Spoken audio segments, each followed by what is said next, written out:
So in this presentation, I'll be talking about structural load, and I'll be analyzing the following. I'll be analyzing the given problem in the following slides. So here we have a problem, and I'll explain the question. And it said a structural engineer is designing a special roof for a building. The roof is designed to catch rainwater and hold solar panel to collect sunlight for electricity. Each angle part of roof exert a downward force of 50 kg per meter square. That includes the load of the panels and the rainwater. The building will need a load-bearing wall at the point where each angle roof meet. So this means the roof is designed for efficient rain water collection and to produce electricity as well. So we have to focus.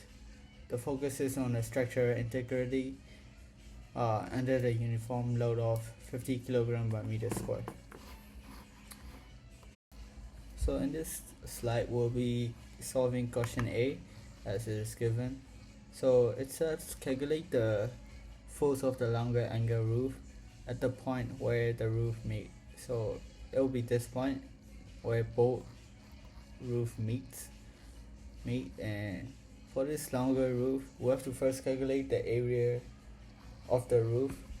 And so we have to if we want to calculate area, we have to use this formula: area equal length times width.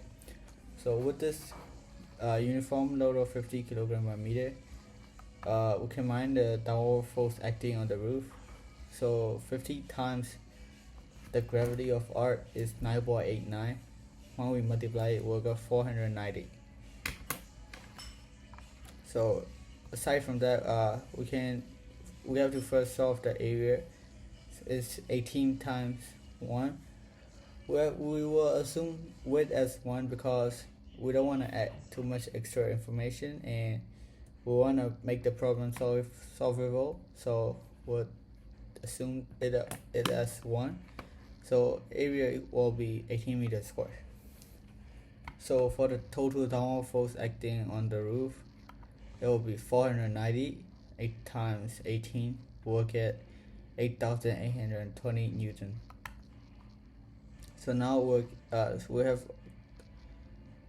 get the total downward force on the roof, and now we'll have to solve for the vertical component. So with this force, we'll have to calculate the vertical downward force with this angle. So we will have to calculate it by 8,820 into cos 20. Then we'll get 8,280 Newton. This will act vertically downward, and the roof transfer the load along its slope to the support joint, which is right here. But the vertical force delivered to the joint is what matters for the wall. Like, it equals the vertical component of the reaction force at the joint. So now for question B, we'll be calculating the force of the shorter angle roof. So it is the same as the last one, but the values that we're calculating that we're calculating changes.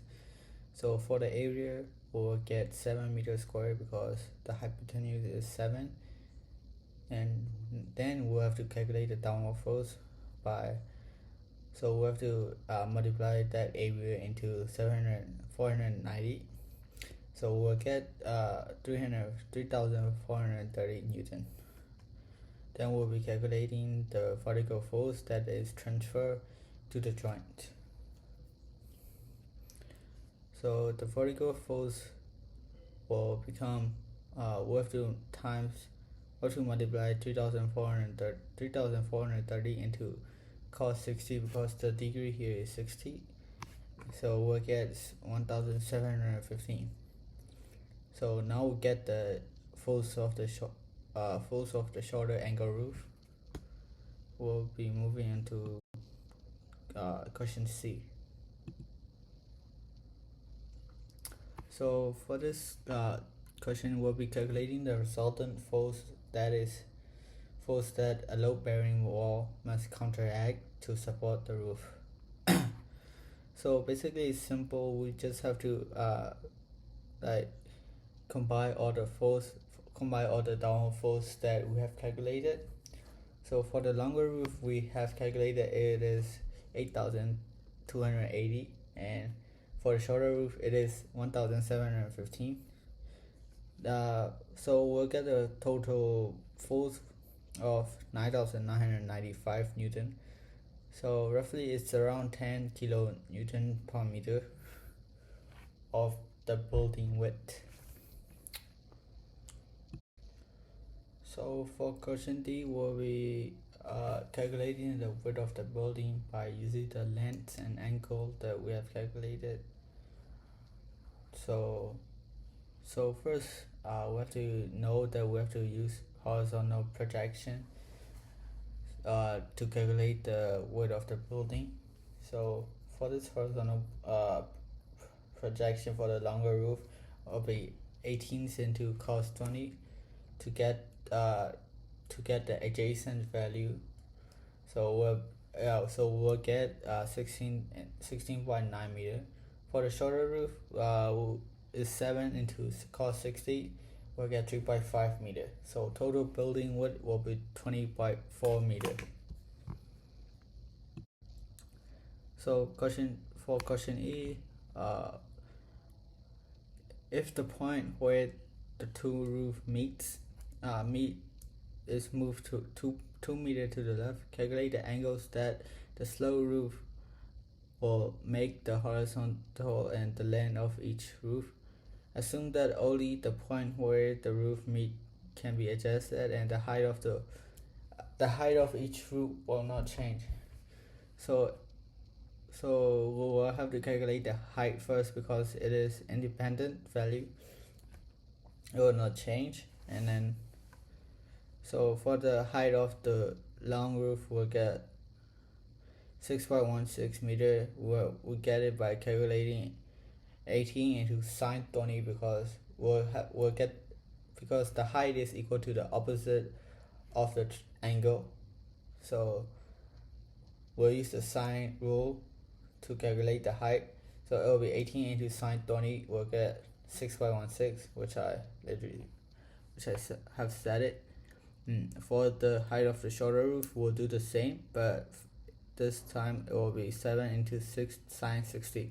We'll get 6.06 meter. So now we're moving the joint 2 meter to the left. So for the longer roof, we'll have to minus 2 meter.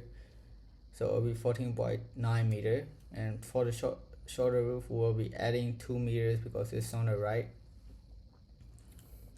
It will be 5.5 meter.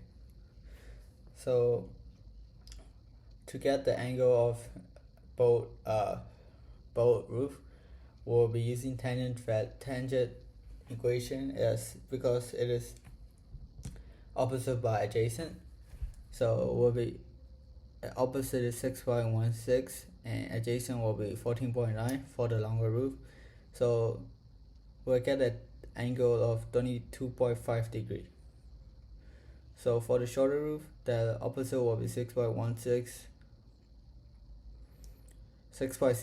and the adjacent will be 5.5. Then we'll get the angle of 47.5 degrees.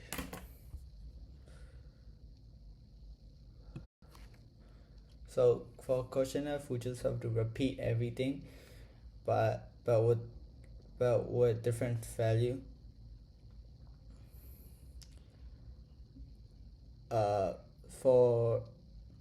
For the area of the roof, we will have to use sine equation opposite by hypotenuse. So sine 22.5 that 22.5 we have gotten from the angle that we move 2 meter to the left. So the length of the roof will be 6.16 divided by sine 22.5 degree. then the length will be 16 meters. So as for the area, it will be 16 meters square, and for the shutter roof, the length will be 6y06 divided by sine 47.5. Then we'll get the length of 8.2 meters. It's the same for the area too. We'll get 8.2 meters square. Then we'll have to calculate the downward force. So we have to multiply 490 into 16 meters square. So we'll get 7,840 Newton for the longer roof, and for the shorter roof we'll have to multiply 490 into 8.2. We'll get 4,018 Newton. So those are the downward force. For the vertical component, for the long roof, it is with the downward force we have to multiply. We have to times with cos 22.5 degree. So we'll get 7,245 Newton, and for the shorter roof we'll have to times with 47.5 degree, cos 47.5 degrees, so we'll get 2,710. So the total load, that is total load the wall must counteract, is 9,955 Newton.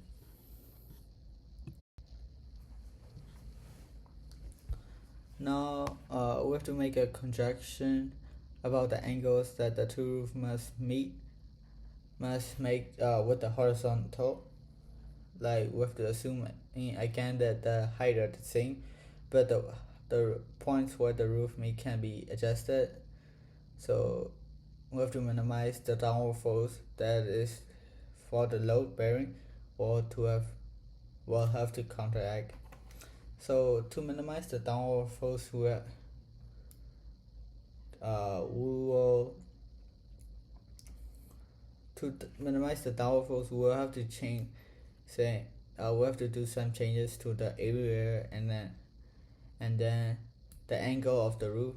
I think the angle of the two roofs should be equal, and the joint where the joint sit for both roofs have the same slope, so it will be symmetry. And then if the roof height are fixed and the load per area is uniform, so the total vertical force on the wall is almost independent of where the joint sits, but however the distribution between the roof changes.